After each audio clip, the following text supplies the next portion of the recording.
All right, back again with another C64 Maxi video. That's what you see here. In case you're not familiar with what that is, it is a replica Commodore 64. It's a modern day reimagining of the old system. It's got USB drives on or ports on the side and one in the back. It also hooks to a modern day television via HDMI cable. Really great system, but you can also do a lot of other neat things with it that you can't do right out of the box with an original Commodore 64. An example of that is you can simulate that you've got an REU unit on it, RAM expansion unit. And that's what we're going to be using today to play a game that was recently released and would not run on a stock original Commodore 64 out of the box unless you had a RAM expansion unit, which is pretty hard to find even on eBay, and when you do, they're pretty expensive. So let's go through this and take a look at this game. Now, I want to mention where I got the idea for this. A few months ago, I had a person, and I'll copy that into the video and give that person credit for putting me onto this great game. He mentioned, "Have you tried Sonic?" And I haven't, and that's something that wasn't available back in the day, but it is now. So let's pan the camera up just a little bit so we can get the screen in view. And I'll go through several of the issues that you might come across and how to get around them. Okay, so first off, I've got two controllers going on here.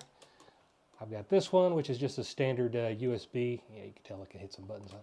Standard USB controller, and I've got the one that came with it. Initially, I liked it because it had micro switches in it, but this is not a great joystick. It sticks quite a bit. So I'm going to use, for the purpose of these buttons that are on the bottom, I'm going to use this for a little bit, and then I'm going to use the actual USB controller that I plugged into the side for the game itself. So let's take a look at this thing. So I'm going to browse over to where I've got it stored.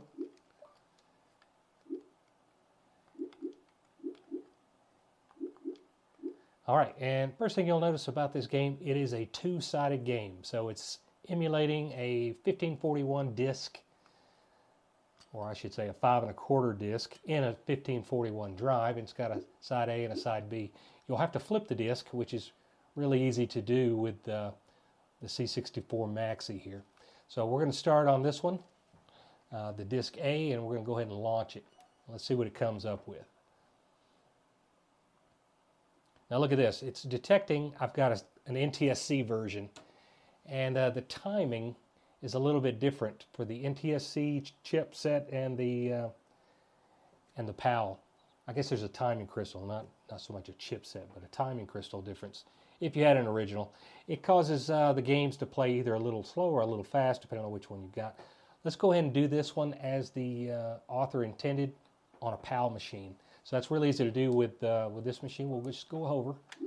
We're going to go to Options. And let's see. Device Settings, Computer Model.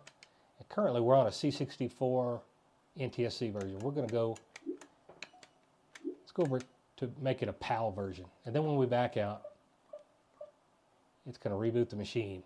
Okay, now we're in a C64 PAL mode. So let's go back over. This joystick's terrible. I'm going to switch over to this one to browse. Okay. Let's go back to this one, and we're going to launch it and see what we get this time.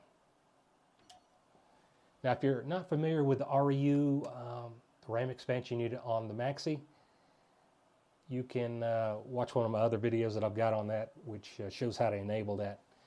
So use fast load or compatible. So we're going to go C for compatible.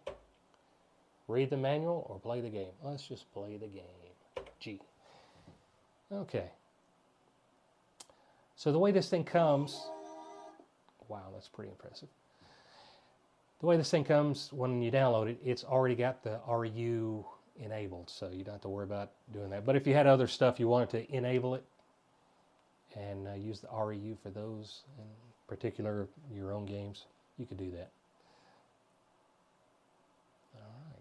Loading the game. Now you can load the full game into the REU. Yeah, let's do that. That way there's no simulated disk swaps after we do the initial. Yes on that. And then it should ask for side B here shortly. Insert side B. So this is where we go back. We're going to go to the menu button on our controller, media, and then what we don't want to do is that option down here where it's launch it, because it's already launched. We want to just mount that disk. So we're going to hit the fire button here instead of that launch menu item for side B. So now side B is in there, and you can see that on the file name right here. Let's back out of the menu, and it says fire to continue, fire to continue.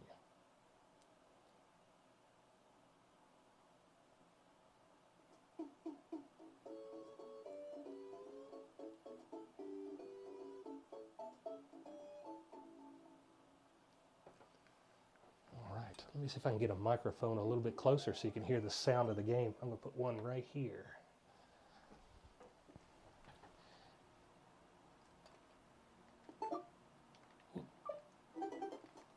Okay, fire to start. Here we go.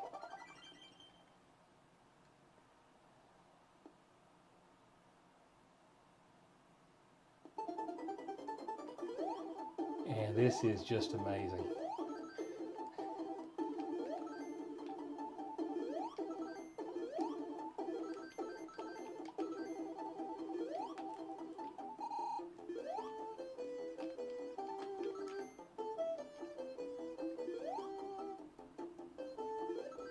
And I don't claim to be good at this game or know what I'm doing. I'm just getting started, but this is an awesome version of this game on a Commodore 64 at that.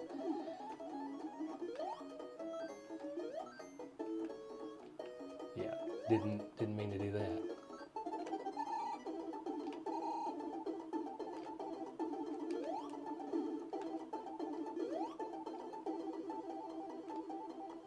Let's see.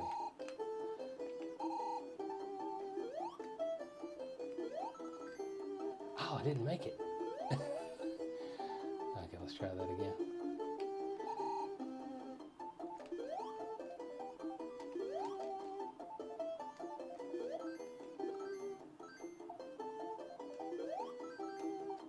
Ooh.